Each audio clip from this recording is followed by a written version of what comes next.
रंगासाठी घेतलेलं जे पद आहे त्या पदामध्ये आपण चित शक्तीचा चिंतन करण्याचा प्रयत्न करणार आहोत। या पदामध्ये कवी असं म्हणताय की जय देवी महामंगलदायिनी भगवन नयन कमल स्थल वासिनी दुर्जन आतिमती भ्रमितकारिणी सुजनांसी सद्बुद्धी प्रदायिनी भक्त सुगण रक्षण सुजन रक्षणदायिनी रक्षणदायिनी दुष्ट पूजन निर्दालन कारिणी। पहिल्या चरणामध्ये ते या भगवतीचं वर्णन करताना असं सांगताय की ती कशी आहे हो, तर ती जय देवी महामंगलदायिनी, मंगलाचंही मंगल करणारी। आपण आज नवरात्र उत्सवाच्या निमित्त ही कीर्तन सेवा करत आहोत। तर त्या भगवतीचं रूप कसं आहे ते तत्व माझ्या अंतरंगामध्ये माझ्या अंतःकरणामध्ये साठवायचं असेल तर तिचं स्वरूप मी जाणून घेतलं पाहिजे, असा या सर्वसाधारणपणे जो आपण आज अभंगपूर्व रंगासाठी घेतलाय त्याचा आशय आहे की जय देवी महामंगलदायिनी, मंगलाचंही मंगल करणारी अशी की जीवनामध्ये प्रत्येकाला मंगल व्हावं असं वाटत असतं. म्हणजे तो स्त्री असो, पुरुष असो, लहान असो, मोठा, गरीब असो, श्रीमंत असो, कोणीही असो, त्याला आपल्या जीवनाचं मंगल व्हावं असंच नेहमी वाटत असतं. अर्थात ही भगवती मंगलदायिनी आहे असं यामध्ये वर्णन केले. मग हिचं अस्तित्व कुठे आहे तर पुढे ते म्हणतात की भगवन नयन कमल स्थल वासिनी. जेव्हा महाविष्णू शेषावरती निद्रिस्त झालेले होते तर तेव्हा त्यांच्या नाभी कमलामधून एक सुंदर असं कमळ निर्माण झालं आणि त्या कमळामध्ये ब्रह्मदेव विराजमान होते. अर्थात कमळ प्रचंड मोठा असल्यामुळं त्यांना खाली पाणी वर आकाश असं असल्यामुळे ते काहीच दिसे ना की काय चाललं आहे. आणि त्यांची अवस्था थोडीशी भ्रमित झाली की मला काही कळतच नाहीये की एवढ्या मोठ्या कमळातून मला ना वरचं काही पाहता येते ना खालचं काही पाहता येते. आणि तेव्हाच या महाविष्णूंच्या कर्णकमलामधून 2 दैत्य निर्माण झाले. ते दैत्य होते शुंभ आणि निशुंभ. आणि ते शुंभ आणि निशुंभ अतिशय उन्मत्त, कारण ब्रह्मदेवानेच खरं तर त्यांना वरदान दिलेलं होतं की कुठल्याही पशुकडून किंवा देवतांच्याकडून तुला मरण येणार नाही, तर जी अयोनिजा आहे की जिचा गर्भातून जन्म झालेला नाही अशा एका स्त्रीच्या कडून तुझा वध होईल असा वध स्वतः ब्रह्मदेवाने दिलेला होता. पण ते इतके उन्मत्त झालेले होते की कुणालाच ते जुमानत नव्हते किंवा ऐकत नव्हते. त्यामुळं ते ब्रह्मदेवाच्याच वरती त्याच्याबरोबर ते युद्ध करायला लागले. म्हणल्यावरती ब्रह्मदेवही थोडे घाबरले. पण मनामध्ये विचार केला की आता महाविष्णू तर निद्रिस्त आहेत आणि आता उठवायचं कसं महाविष्णूंना. म्हणल्यावरती त्यांच्या नेत्रकमलामध्ये जी महामाया होती, जी भगवती, जिचं नवरात्र आपण नवरात्र उत्सव, आता उत्सव साजरे करतो म्हणजे काय आहे तर उत म्हणजे ईश्वर आणि सव म्हणजे प्रकटीकरण. त्या भगवतीचं, त्या भगवंताचं प्रकटीकरण माझ्या अंतःकरणामध्ये व्हावं यासाठी मग तो गणेश उत्सव असेल, दसरोत्सव असेल, नवरात्र उत्सव असेल, ही ती चित शक्ती, ती शक्ती माझ्या अंतरंगात आहे, त्याची जाणीव मला व्हावी आणि तिची उपासना माझ्या हातून घडावी. अर्थात त्या नयन कमलामधून जी भगवती निर्माण झाली, जिला अनेक नावांनी आपण नावं अनेक आहेत तिची, की कोणी दुर्गा म्हणेल, कोणी काली म्हणेल. तर अशा या देवीने मात्र या भगवतीने या शुंभ आणि निशुंभांचा वध केला आणि या पृथ्वीचं, या देवांचं, सर्वांचं, ऋषिगणांचं, सुजनांचं, सज्जनांचं रक्षण केलं. पुढे ते म्हणताय की दुर्जन, अर्थात या देवीची रूप अनेक आहेत, पण मुख्य 3 रूपाने ती ओळखली जाते. की जसं आपण नवार्ण मंत्र माहिती आहे सगळ्यांना की ओम ऐं ह्रीं क्लीं चामुंडाये निचे. ऐं ह्रीं आणि क्लीं म्हणजे महाकाली, महालक्ष्मी आणि महासरस्वती. या 3 प्रमुख रूपांच्या मध्ये ती भगवती प्रगट होते. जसं मार्कंडेय पुराणामधून घेतलेल्या 700 श्लोकांच्या पासून जो सप्तशती नावाचा ग्रंथ सर्वांना ज्ञात आहे की नवरात्रीमध्ये आपण त्याचे पाठही करतो, त्याच्यामध्ये या 9 रूपांचं वर्णन असं केलेलं आहे. त्या स्वरूपांचं, त्या देवींचं वर्णन असं आहे की प्रथमं शैलपुत्री च,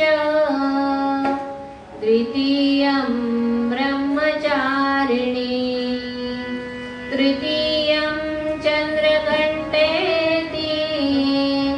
कूष्मांडेति चतुर्थकं, पंचमं स्कंदमातेति, षष्ठं कात्यायनीति च, सप्तमं कालरात्रि च, महागौरी च अष्टमं, नवमं सिद्धिदात्री च, नवदुर्गा प्रकीर्तितः,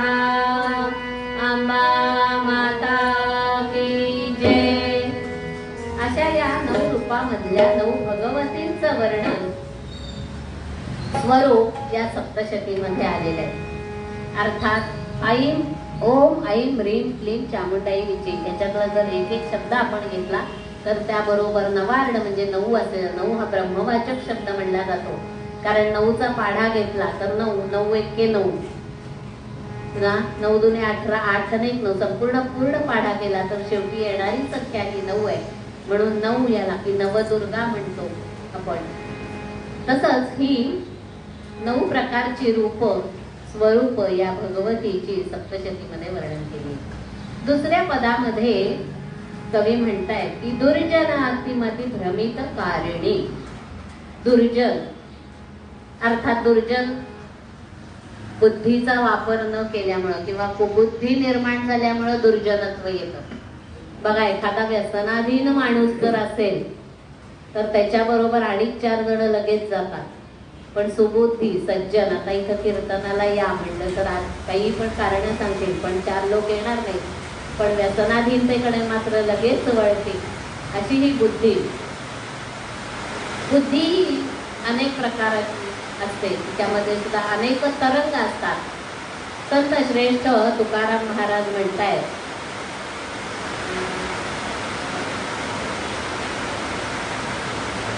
तुकाराम महाराज या बुद्धीचं वर्णन करताना असं म्हणतायत, अनेक बुद्धीचे तरंग तरंग, अनेक बुद्धीचे तरंग तरंग, अनेक बुद्धीचे तरंग तरंग, क्षण क्षणा पालट तिरंग, क्षण क्षणा पालट तिरंग, अनेक बुद्धीचे तरंग अनेक बुद्धीचे तरंग तरंग.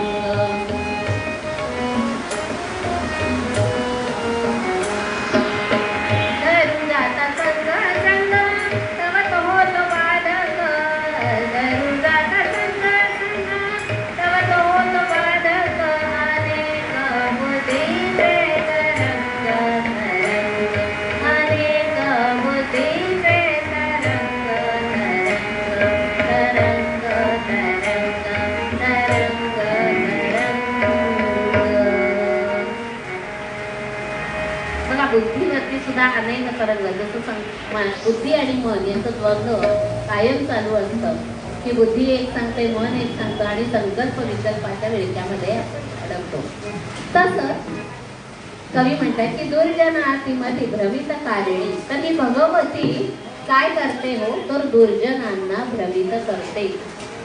अरुण नावाचा एक दैत्य होता आणि अतिशय महाक्रूर असा, आणि त्यानं सगळीकडे हाहाकार माजवलेला असताना भगवतीने त्याचं निर्दालन करण्यासाठी 6 पायांच्या भुंग्याचं भ्रमराचं रूप घेतलं आणि तिनं त्याचा वध केलेला आहे, असं सप्तशतीमध्ये उल्लेख आढळतो. की अशी ती भ्रमित करते की त्या अरुण नावाच्या दैत्याला की काही कळेनाच झालं की नक्की हे काय चालले. इतके त्या भ्रमित अवस्थेमधून ही भगवती दुर्जनांना भ्रमित करते. त्याच्यानंतर ते म्हणतात की सुजनांची सद्बुद्धी प्रदायिनी.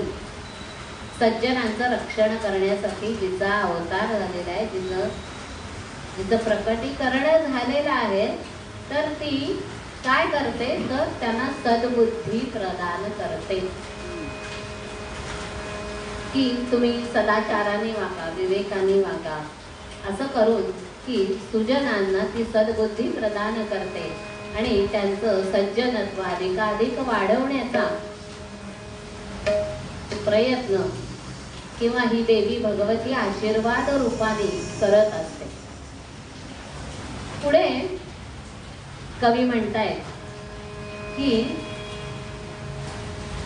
सुजनांची ती रक्षणकारिणी. सर्वार्थाने रक्षण करणं हे त्या भगवतीचं कार्य आहे की सद्बुद्धी देणं, त्याच्या मार्गातून सज्जनाकडे वाटचाल करणं आणि त्यांचं सर्वार्थाने रक्षण करणं हे त्या भगवतीचं कार्य आहे. आणि दुष्ट पूजन निर्दालन कारणी, की नवरात्रोत्सव करत असताना आपण ते किती शुंभ निशुंभ असतील, चंडमुंड असतील, धूम्रलोचन असेल, रक्तबीज असेल, या सगळ्या महासुरांचा वध या भगवतीने केला. भगवान श्रीकृष्ण भगवान भगवद्गीतेमध्ये देखील आपल्याला या देवीचं वर्णन करताना म्हणताय की ही भगवती कशी आहे, ही देवी कशी आहे, तर ही गुणमयी आहे.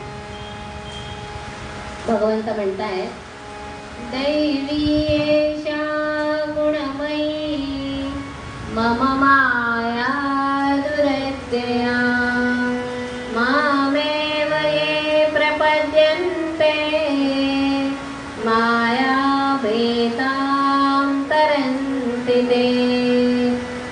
ही आदि माया, ही आदि शक्ती माया रूपात आहे आणि मला प्राप्त करण्यासाठी ही अतिशय कठीण अशी आहे. पण जे अतिशय भक्तिभावानं मला शरण येतात, माझं भजन पूजन करतात, त्यांच्यासाठी मात्र मी ही अतिशय सुलभ अशी आहे. आणि त्यामुळे ही भगवती भक्तीच्या मुळे आपल्याला प्राप्त होणारी आहे आणि अर्थात आपलं रक्षण करणारी आहे. एका कवीने असं वर्णन केले की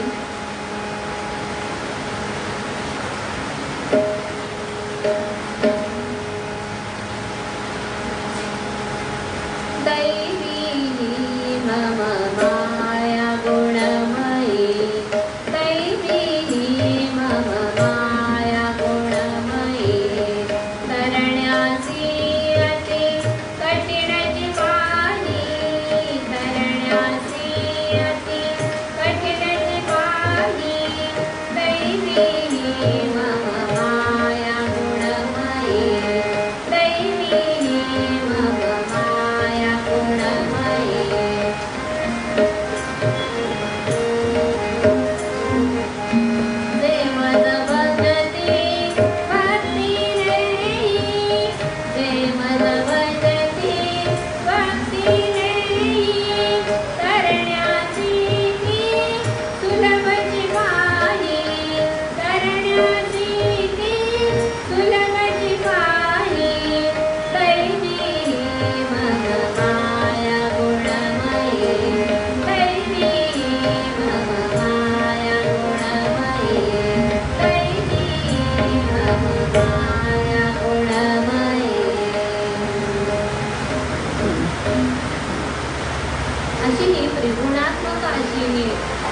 आदि माया जाणण्यास किंवा तिला पार करण्यासाठी अतिशय दुष्कर अशी आहे.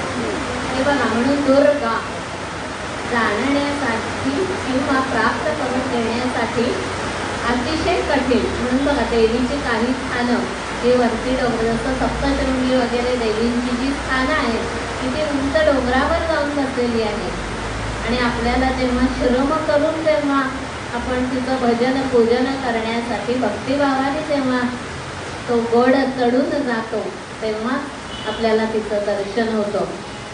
अशी ही प्राप्त होण्यास अतिशय कठीण अशी ही भगवती. पण जे श्रद्धेने माझं भजन करतात, माझं पूजन करतात आणि मुख्य म्हणजे अनन्य भावाने मला शरण येतात, त्यांना मात्र मी सहजगत्या प्राप्त होते. माझा आशीर्वाद त्यांच्या पाठी सतत राहतो आणि मी त्यांचं सतत रक्षण करत असते, असं यातून कवीनं सुचवायचंय. अर्थात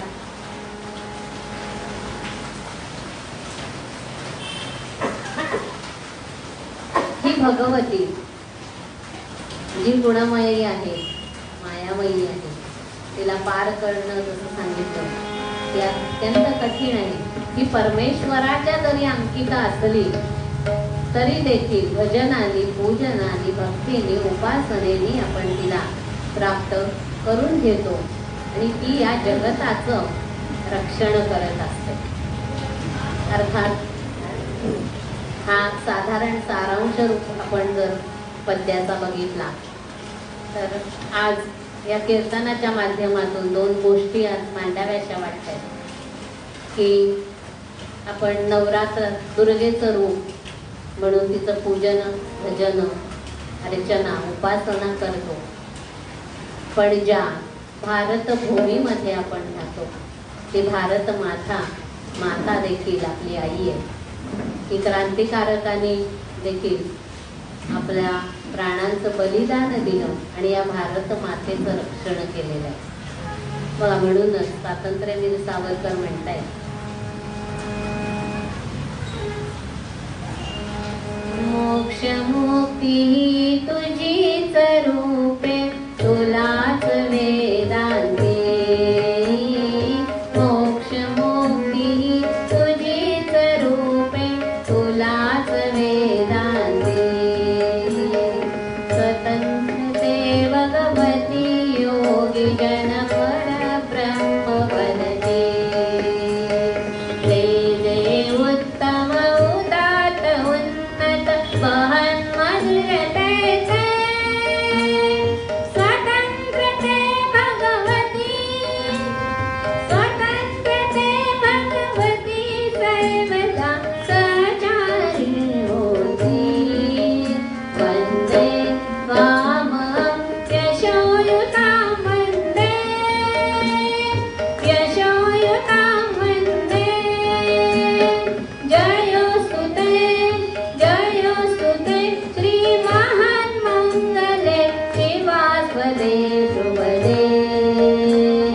स्वतन्त्रते भगवती त्वामहं यशोयुतां वन्दे, यशोयुतां वन्दे. वन्दे वन्दे. भारत माता की.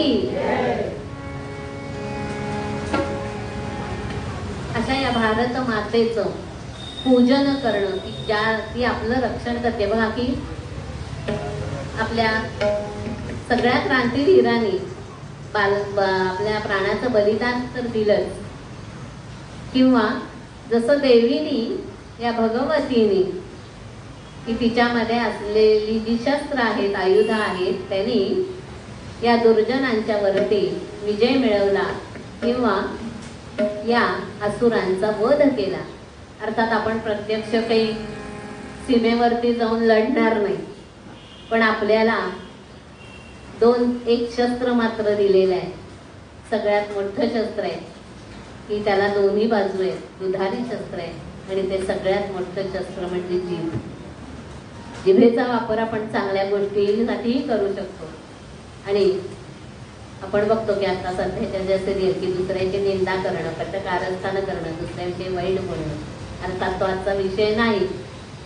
ते बघावं पण त्यातलं काय घ्यावं आणि काय सोडावं हा विचार करण्याची वेळ आहे. की ते टीव्ही सिरियल दाखवतात, आपण बघतो. पण हे जिभेचे शस्त्र आपण समाजासाठी, राष्ट्रासाठी, देशासाठी वापरण्याची जरूर आहे. बघा, सध्या जे अराजकता असेल किंवा धर्मयुद्ध ज्याला आपण म्हणतो, ते धर्मयुद्ध कसं चालतंय की आजच मला वाटते त्या अहिल्यानगरमध्ये एवढा मोठा तरी प्रचंड असा गदारोळ झाला. तर त्या धर्माचं रक्षण करण्यासाठी म्हणून या जिभेचा वापर की समजा माझ्या धर्माविषयी, माझ्या देवदेवतांच्या विषयी, माझ्या भारत मातेविषयी जर कोणी गैरशब्द काढत असेल, गैर बोलत असेल, गैर लिहित असेल, तर तिथल्या तिथे त्या क्षणी आपण त्याचा विरोध करणं किंवा त्याला ठणकावून सांगणं की हे अत्यंत चुकीचं आहे आणि हे धर्माच्या विरुद्ध आहे. कारण अधर्माचं धर्मावरती प्राबल्य हे अतिशय मोठ्या प्रमाणामध्ये वाढतंय. आपल्याला दिसतंय की आतंकवादी हल्ले असतील, छोट्या छोट्या गोष्टीमधून सुद्धा हे आपल्याला दिसून येते. तर हे आपलं एक सुजाण नागरिक, सुजन आपण आपल्याला जर म्हणतो तर सज्जन हे आपलं हे कर्तव्य आहे की त्या माझ्या भारत मातेचा संरक्षण तर करणं कर्तव्यच आहे.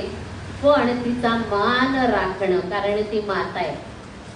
बघा, या भगवतीमध्ये शक्ती अशी आहे की आईच्या रक्ताचं दूध करून स्तनपान, महागौरीजी म्हणतो ती स्तनपान देऊनी सुखी केले अंतःकरणे हो. ती क्षमता किंवा ती शक्ती तिच्यामध्ये आहे. आणि अशा या मातेचा सन्मान, या मातेचं रक्षण आणि या मातेचं पूजन भारत माता म्हणून आपण केलं पाहिजे. कारण आपण या देशामध्ये राहतो, या देशाचे नागरिक आहोत. भारत हा आपण प्रतिज्ञा म्हणतो भारत माझा देश आहे, पण या देशासाठी मी स्वतः काय करतो हा विचार करण्याची किंवा याचं चिंतन या नवरात्राच्या निमित्तानं करावं. स्वतःच्या उत्थानासाठी तर आपण भगवतीची आराधना करतोच आहोत, पण सगळ्यात महत्वाचा विषय तो आहे. नाहीतर होतं कसं सांगू की एक मनुष्य होता आणि जन्माला आला, जन्म झाला म्हणल्यावरती मृत्यू आहे. जीर्णते यत् शरीरम, की शरीर जीर्ण झालं की हा देह सोडून जायचा आहे आपल्याला. तर असाच तो मनुष्य नुसता जन्माला आला, ना स्वतःसाठी काही केलं, ना समाजासाठी काही केलं, ना देशासाठी काही केलं, कुणासाठीच काही केलं नाही. फक्त जन्माला आला आणि मृत्यू पावला. जगदीश खेबुळकरांची एक कविता आहे, अतिशय सुंदर अशी कविता आहे आणि त्या कवितेमध्ये अतिशय सुंदर वर्णन त्याचं केलंय. ती खरं तर चाल या कवितेची जी आहे ती एका चित्रपटामध्ये नंतर घेतली गेली, पण त्या कवितेचं नाव आहे आत्मा म्हणतो. कवितेचं नाव आहे आत्मा म्हणतो. ही कविता अशी आहे.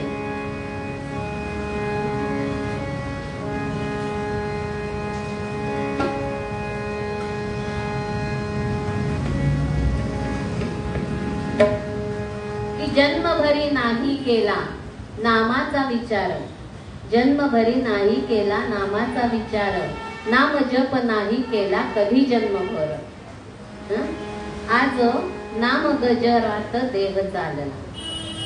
बघा, की जपात नाम जप कधी केला नाही, त्याचा विचारही केला नाही, पण आज मात्र हा माझा देह आहे तो मात्र या नाम गजरामध्ये चाललेला आहे. अशा सुंदर खूप ओळी, खूप मोठी आहे ती कविता.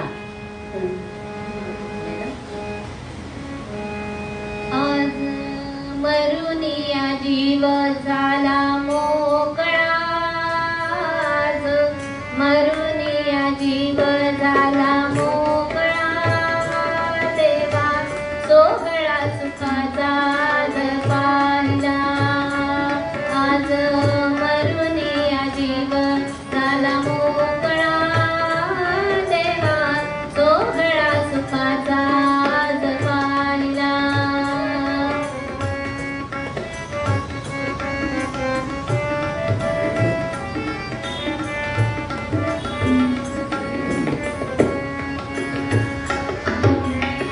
जन्मभरी नाही केला नामाचा विचार, नामाचा विचार, जन्मभरी नाही केला नामाचा विचार, नामाचा विचार, नाम जप नाही केला कधी जन्मभर, कधी जन्मभर,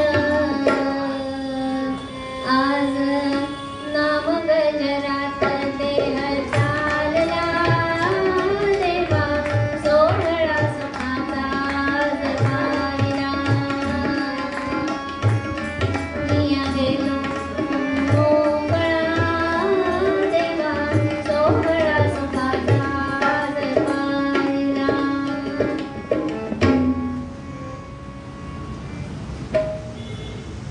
जन्मभरी नाही केली दसरा दिवाळी, तेल पाणी नव्हते माझ्या करीही कपाळी, आज नाशिवंत देह नाऊ घातला, देवा सोहळा सुखाचा आज पाहिला. जन्मभरी होतो नंगा, जन्मभरी नव्हतो नंगा, लखतर आतला. खूप सुंदर शब्द आहे. जन्मभरी होतो नंगा, लखतर आतला, लत रात राज परी तो दळिंद्र्याचा साज, आज नव्या कापडाने देह झाकला. बघा, आपण जेव्हा लग्नाचा बस्ता बांधतो ना, तेव्हा रंगीत वस्त्र खरेदी करतो, पण तेव्हा तो बस्ता बांधतानाचं जे वस्त्र असतं ते पांढरं असतं. भगवंत म्हणतो की कितीही वस्त्र रंगीत घे, सगळे भोग घे, पण शेवटी हे पांढरं वस्त्रच तुला शेवटी बरोबर येणार आहे. तर हा जन्म, हा नरदेह आपल्याला जो मिळालेला आहे तो असाच फुकट जाऊ नये. कारण 84 लक्ष योनी फिरून आल्यानंतर जेव्हा पाप पुण्य, असं म्हणतात की पाप पुण्य समान झाल्यानंतर आपल्याला हा नरदेह मिळतो. तर तो नरदेह, असाच जन्म, असाच मिळालेला नरदेह हा वाया घालवू नये. तो समाजासाठी, स्वतःच्या कल्याणासाठी, देशासाठी आणि इतरांच्यासाठी, परोपकारासाठी हा जय झिजवावा. आणि जसं भगवतीनं की दुर्जनांचं निर्दालन करण्यासाठी, सज्जनांचं रक्षण करण्यासाठी तिनं अवतार घेतलेला आहे. आणि असं हे स्वरूप या पूर्वरंगाच्या पद्यामध्ये कवी आपल्याला वर्णन करत आहेत.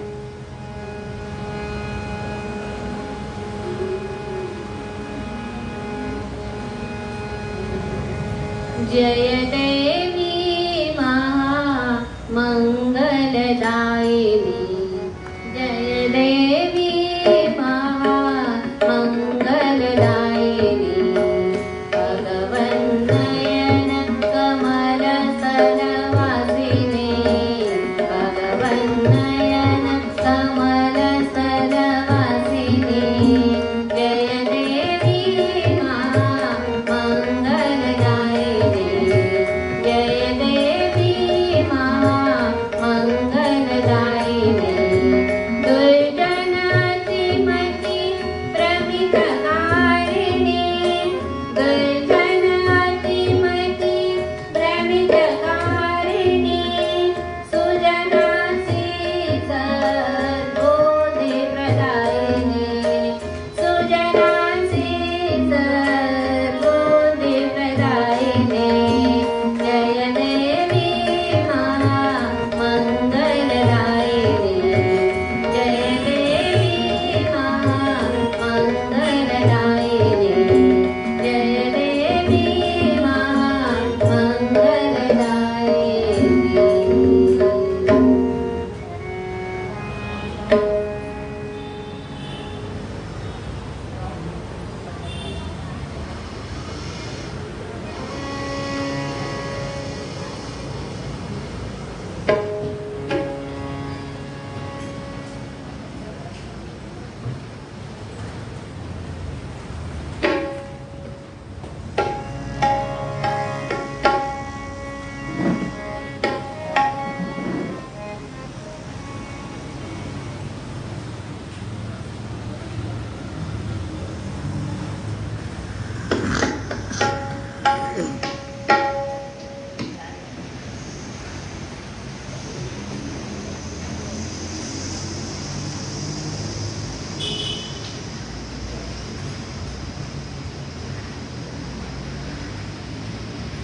नमस्कार.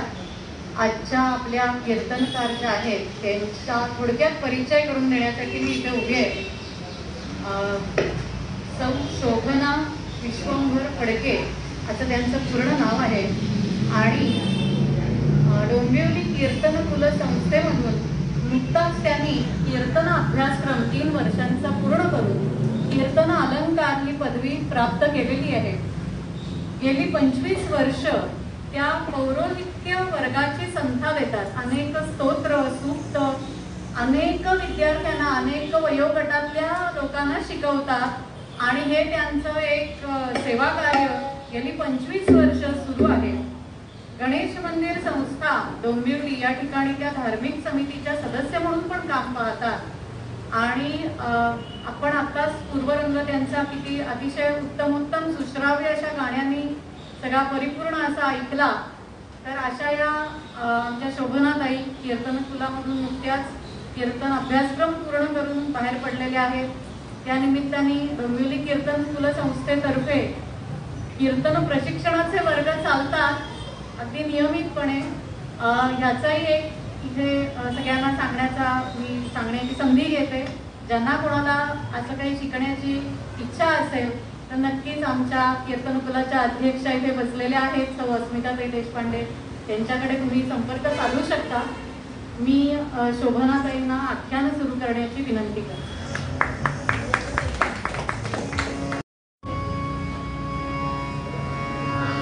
पहिल्यांदाच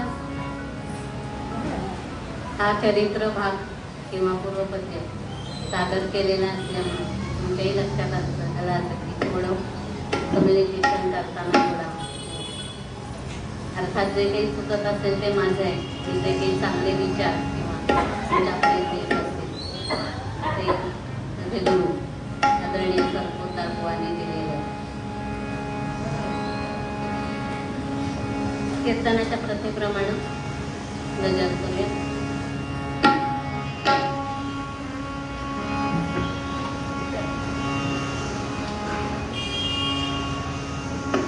जय जगदंबे जय जय अम्बे जय जय जगदंबे जय जय जगदंबे जय जय अम्बे जय जगदंबे जय जगदंबे जय जय जय जय अम्बे जय जगदंबे जय जगदंबे जय जय जय जय अम्बे जय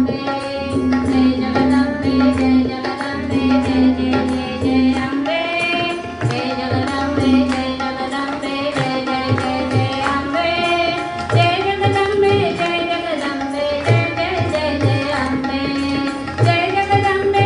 जगदंबे जय जय जय जय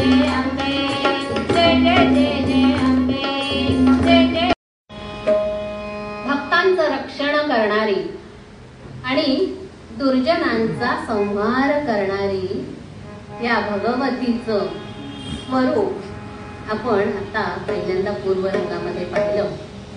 आणि असंच रक्षण कुणाचं कुणी आणि कसं केलं याचं हा चरित्र भाग आपण आता पाहणार आहोत. जड भरत म्हणून नामे जड भरत म्हणून नामे अवनीवर फिरत एक नर होता. प्रभु नाम स्मरणी रत प्रभु नाम स्मरणी रत चित शक्तीचा सदा मने ध्याता.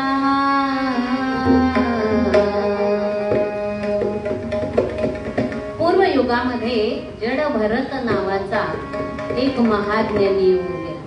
अर्थात ही गोष्ट भागवतामध्ये आलेली. हा जड भरत अतिशय विरक्त असा हा जड भरत आणि अरण्यामध्ये संपूर्ण विरक्ती आली आणि अरण्यामध्ये तो संचार करत असे. कारण सर्व संग परित्याग केला होता आणि प्रभू नामस्मरणी रत चित शक्तीचा सदा मनी ध्याता. अखंड प्रभूच्या नामस्मरणामध्ये असायचा आणि अखंड त्या भगवतीचं स्मरण करत असे.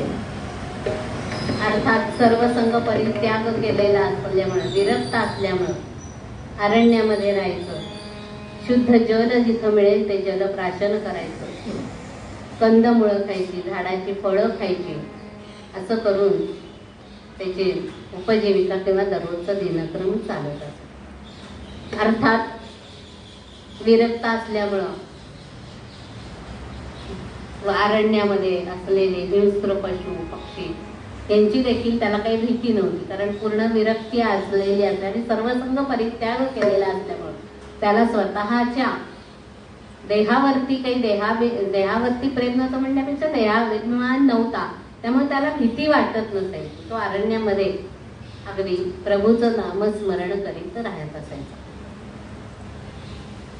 असा तो विरक्त जड भरत. आता त्याला त्याच्या या विरक्तीमुळं किंवा सर्व संघ परित्याग ही समाजामध्ये बघा, विरक्त असतील काही लोक असतात ती समाजामध्ये जास्त मिसळत नाही किंवा समाजही त्यांना काही वेळेला आपल्यामध्ये मिसळून घेत नाही. असा तो विरक्त एकटाच राहायचा आणि जास्त कोणाशी बोलणं नाही, चालणं नाही. सर्व संघ परित्याग केलेला असल्यामुळे अरण्यात असल्यामुळं लोक त्याला जड भरत म्हणजे मूर्ख बुद्धीने जड असा म्हणतो आपण.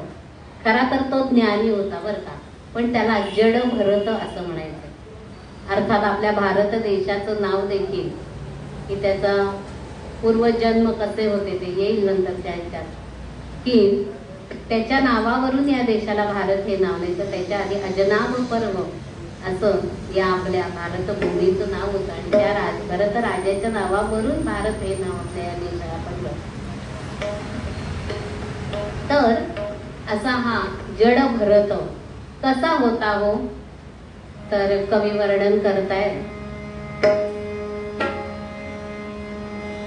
बालपणीचा तो ज्ञानी, बालपणीचा तो ज्ञानी, बालपणीचा तो ज्ञानी, पूर्वजन्मीच्या संस्काराने, पूर्वजन्मीच्या संस्काराने, बालपणीचा तो ज्ञानी, बालपणीचा तो ज्ञानी, सदा विरक्तची संसारातून, सदा विरक्तची संसारातून, राहतसे अध्यात्मचिंतनी, राहतसे अध्यात्मचिंतनी, बालपणीचा तो ज्ञानी, बालपणीचा तो ज्ञानी, बालपणीचा तो ज्ञानी. लहानपणापासूनच ज्ञान संपन्न असा हा जड भरत, बालपणीचा तो ज्ञानी, पूर्वजन्मीच्या संस्काराने. जसं की त्याला पहिले 2 जन्मांचं स्मरण होतं. पहिल्या जन्मामध्ये तो भरत राजा होता आणि सर्व संघ परित्याग करून आपल्या मुलांच्याकडे हा सगळा राज्याचा कारभार सोपवून तो ध्यान तपश्चर्येसाठी नदीकाठी गेला.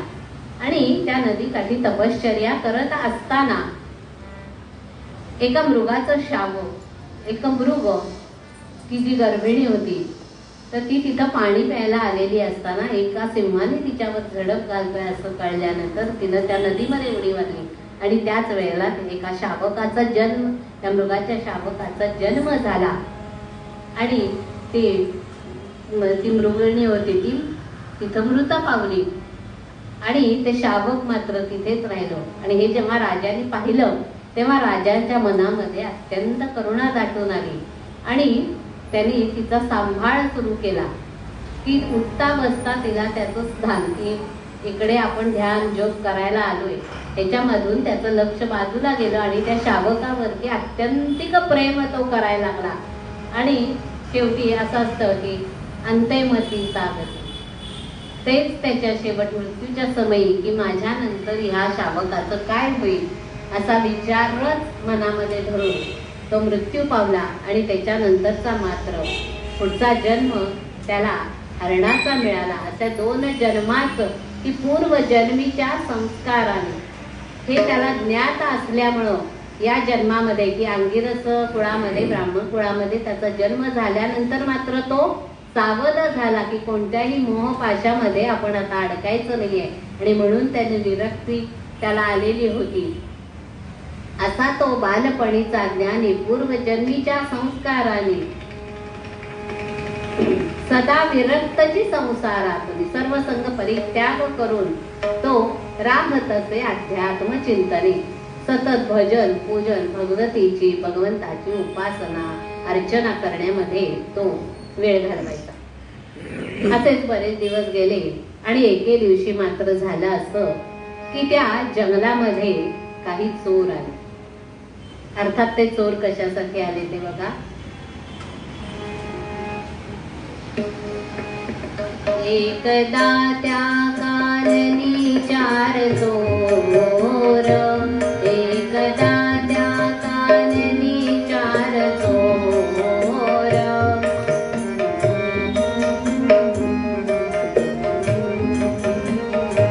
एकदा त्या काननी चार चोर, शस्त्रधारे पातले अति क्रूर, भद्रकालीला अर्पिण्यास थोर, भद्रकालीला हो भद्रकालीला अर्पिण्यास थोर, बळी शोधिती ते नर तरुण वीर, बळी शोधिती ते नर तरुण वीर.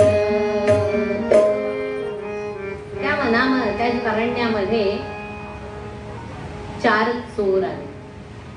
एकदा त्या काननी चार चोर, शस्त्रधारी पातले अति क्रूर.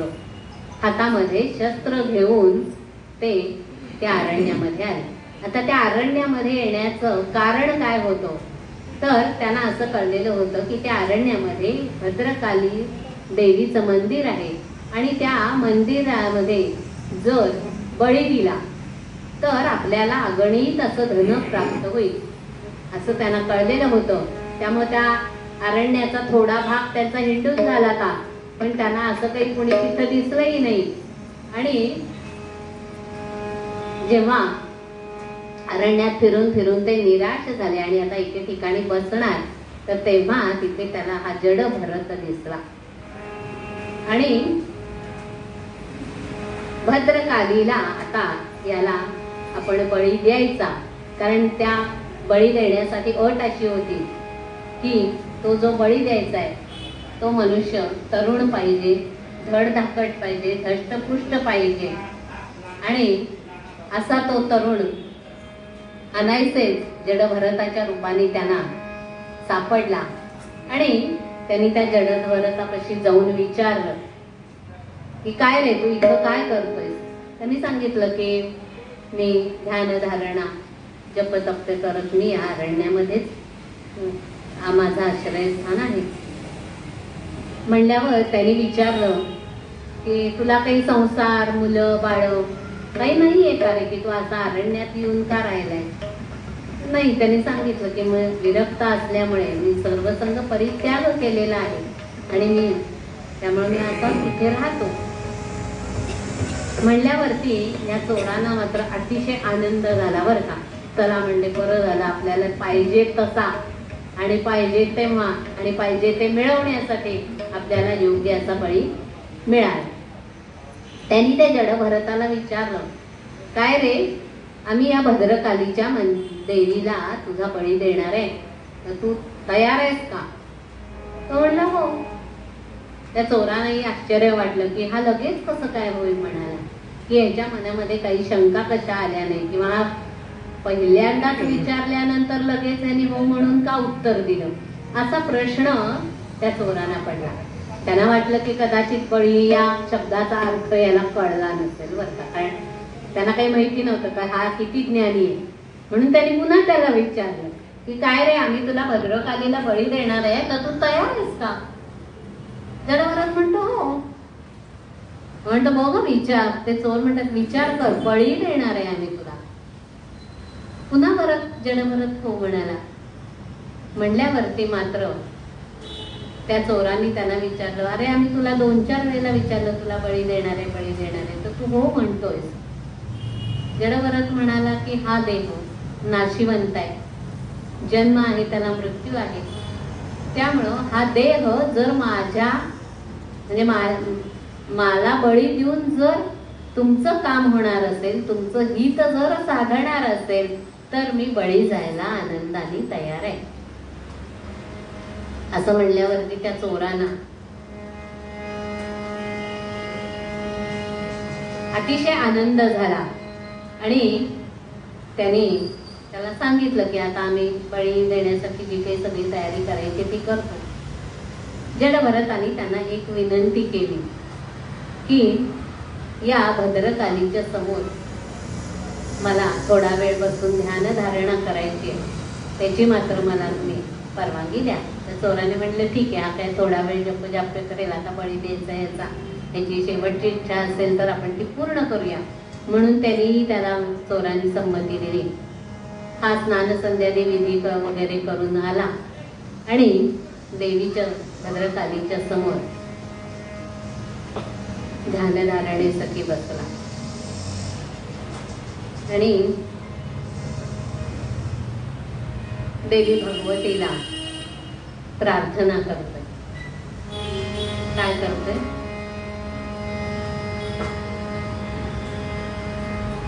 माय भवानी तुझे लेकरू कुशीत तुझी आये, सेवा मानून घे आई, सेवा मानून घे आई.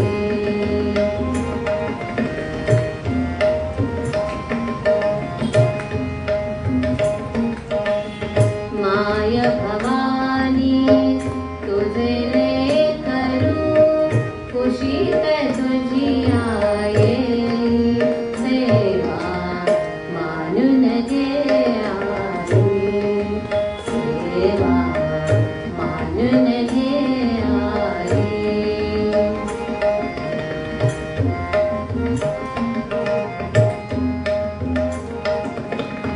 तू विश्वाची रचली माया, तू शीतल छायेची काया, तू विश्वाची रचली माया, तू शीतल छायेची काया.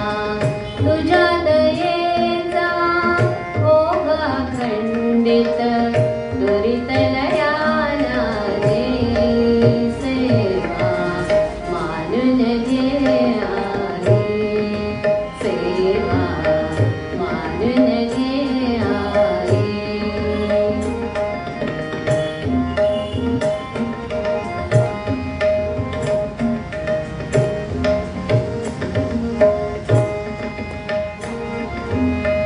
तूच दिलेली मंजुळ वाणी, डोळ्यामधले निर्मळ पाणी, तूच दिलेली मंजुळ वाणी, डोळ्यामधले निर्मळ पाणी.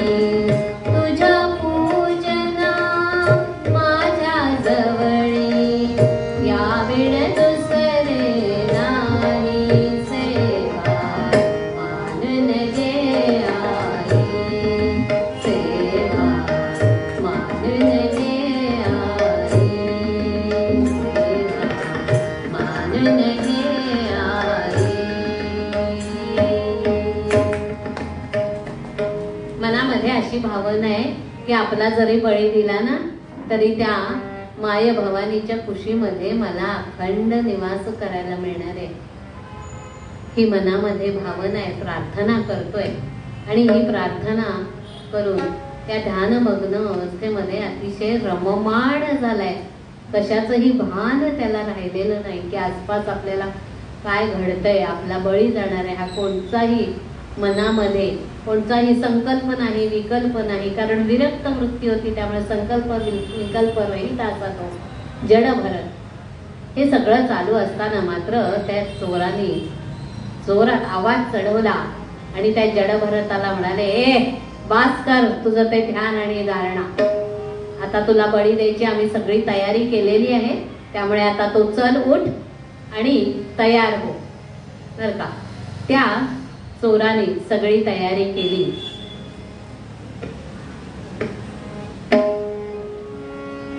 शस्त्र धरवणी हातासी चौघे चोर देवी पाशी, शस्त्र धरवणी हातासी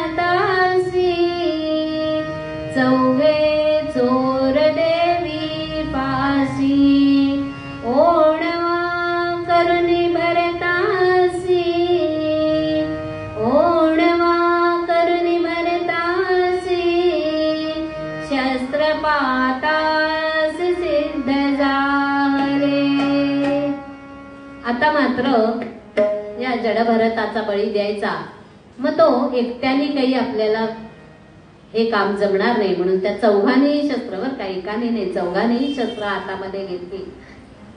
त्या भरताला ओणवा केला, त्याची मान अशी खाली दुखवली आणि आता त्या शस्त्राने त्याच्या मानेवरती तो घाव घालणार. एवढ्यामध्ये मात्र एक चमत्कार झाला आणि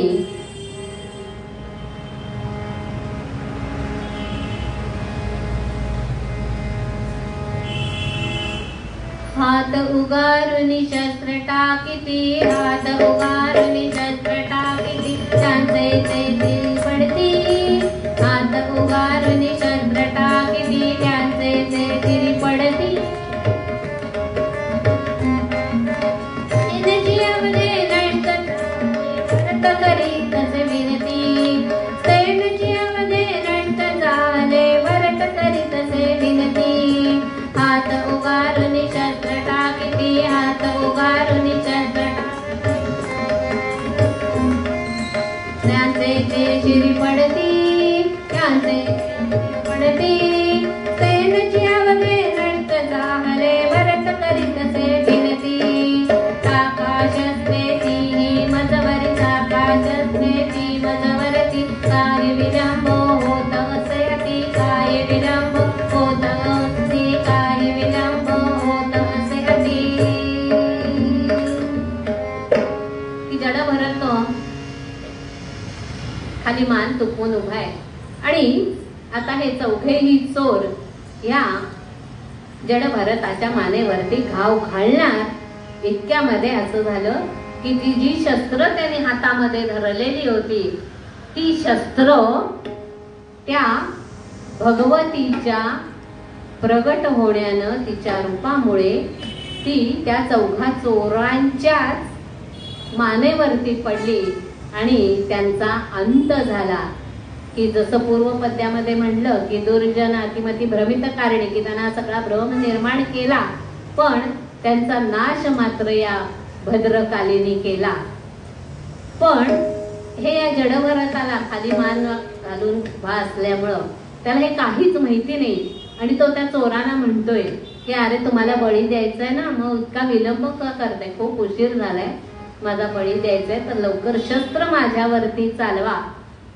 आणि असं सांगून तो खाली मान घालूनच अजून जडभरत उभा आहे. पण तेवढ्यामध्ये ती भद्रकाली जी प्रगट झाली होती ती जडभरताला म्हणाली आणि जडभरत मात्र आश्चर्याने की समोर पाहायला लागला तर ती प्रत्यक्ष भद्रकाली त्याच्या समोर उभी आहे आणि ती भद्रकाली त्याला म्हणतीये की शब्द ऐकिला भद्रकालीचा, शब्द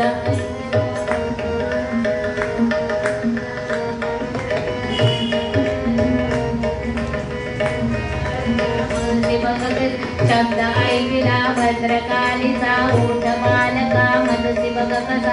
मीच करविला कात शत्रूचा, मीच करविला कात शत्रूचा. भक्त आमुचा मीच रक्षिला, भक्त आमुचा मीच रक्षिला. ओठ बालका मदसी बघ कसा, ओठ बालका मदसी बघ कसा.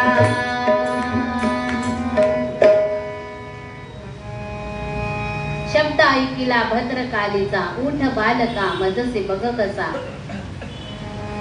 घात करविला मीच शत्रूचा, मीच रक्षिला भक्त आमुचा. की जो जसं मामे वये प्रपद्यन्ते माया मेतांतरंकिते, की जे मला अनन्य भावाने शरण जातात त्यांचं मी रक्षण करण्यासाठी सदैव तत्पर आहे. पण ती उपासना ती माझ्याकडून झाली पाहिजे. की जसं कालच्या आपण ह्याच्यामध्ये कीर्तनामध्ये ऐकलं की सर्वस्वाचा त्याग तो सदा सोहळा न लंपे विटाळा. की त्या सर्वस्वाचा त्याग करा म्हणजे सगळं घरदार सोडून जावा असं नाही, पण मी आणि माझं किंवा मी समाजासाठी काय करतो किंवा समाजाच्या उपयोगी मी कसा पडतो. की जसं स्वतःचा बळी जाणार असून देखील जडभरताने कोणताही या देहावरची भावना नाही, कारण आधीच विरक्त असल्यामुळं ती भावना नव्हतीच. पण हेच आपल्याला या चरित्रातूनही शिकायचे की दुसऱ्याच्या कामी, समाजासाठी, देशासाठी.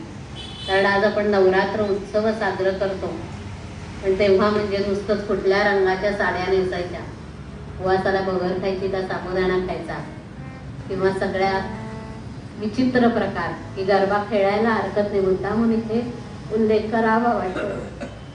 ही संस्कृती आपली आहे किंवा नाही आहे याचा विचार करण्यापेक्षा सुद्धा आपण हे करत असताना त्याच्यामध्ये त्या भगवतीच्या उपासनेचं महत्व आपण ते ध्यानात घेतोय का त्याच नुसतंच की मी नवीन छान ड्रेस घालून गरबा खेळण्याला हरकत नाही, हीच एक उपासनाच आहे. पण ती उपासना आपली योग्य मार्गाने जातीये का याचा मात्र समाजाने विचार करण्याची गरज आहे. कारण आपली संस्कृती, आपला धर्म, आपला देश हा आपण जर महासत्तेच्या दिशेने घेऊन चाललेलो आहोत, तर या सगळ्याचं रक्षण करण्यासाठी त्या भगवतीचा कृपा प्रसाद आपल्याला नक्कीच आवश्यक आहे. आणि त्याच्यासाठीच हे नवरात्र, नवदुर्गेचं जे रात्र की ज्या दुर्जनांचं निर्दालन तिने केलं, सज्जनांचं रक्षण तिने केलं. आणि आपल्याला पूर्वपद्यातल्या पदामध्ये कवी हेच सांगतायत की भगवन नयन कमलस्थल वासिनी जय देवी महामंगलदायिनी. अशी ही मंगलदायिनी भगवती जशी जड भरताला भद्रकाली रूपामध्ये दर्शन देऊन गेली आणि तिचं रक्षण तिने केलं आणि ज्ञान आणि वैराग्य संपूर्ण असा हा जड भरत पुढे अतिशय ज्ञानी म्हणून प्रसिद्ध पावला. तर त्या भगवतीची ते आज अष्टमी आहे, आज महागौरीचं पूजन आपण करतो की शिवाला प्राप्त करून घेण्यासाठी म्हणून तिनं जे तप केलं तर त्या तपाच्यामुळे तिचा काळा वर्ण झाला. पण जेव्हा की गंगा ही माता आहे की मॅडमच्या समोर मी बोललो की ज्यांनी गंगा लहरी ज्यांच्यामध्ये भिनलेला आहे, तर त्या गंगा मातेच्या पावन जलानी त्या पार्वतीचं जे सावळ किंवा ज्याला वर्ण काळा वर्ण आपण म्हणतो तो त्या गंगा स्नानाने तिचा गौरवर्ण झाला. म्हणून त्या महागौरीचं पूजन आज आपण अष्टमीच्या निमित्ताने करतो. ते संरक्षण करणारी, सर्व सुखदायिनी, मंगलदायिनी, आनंददायिनी अशी ही महागौरी तुमच्या आणि आमच्या सर्वांच्या जीवनाचं कल्याण करो इतकीच प्रार्थना करते. आणि पूर्वपद्यामध्ये कवीने जे सांगितलंय त्याचं अखंड चिंतन करून आपलं जीवन मंगलमय करावं हेच मागणं त्या भगवतीकडे मागते. जय देवी महामंगलदायिनी, जय देवी महामंगलदायिनी, भगवन नयन कमलस्थल वासिनी, भगवन नयन कमलस्थल वासिनी, भगवन नयन कमलस्थल वासिनी, भगवन नयन कमलस्थल वासिनी, जय देवी महामंगलदायिनी, जय देवी महामंगलदायिनी, जय देवी महामंगलदायिनी.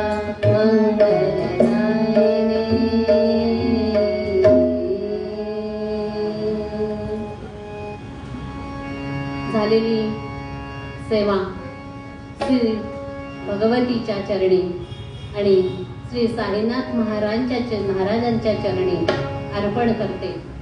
आणि श्रोते तुम्ही जगदीश मूर्ती तेथे माझी उत्पत्ती किती, बुद्धिहीन असो म्हणजे सर्गी करत होते.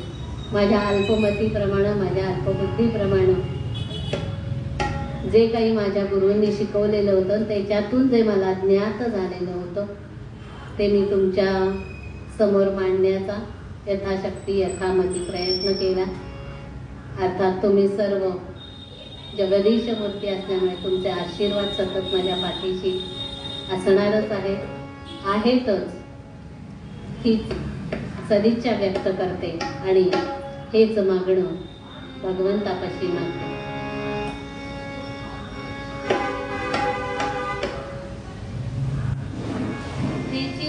देगा तुझा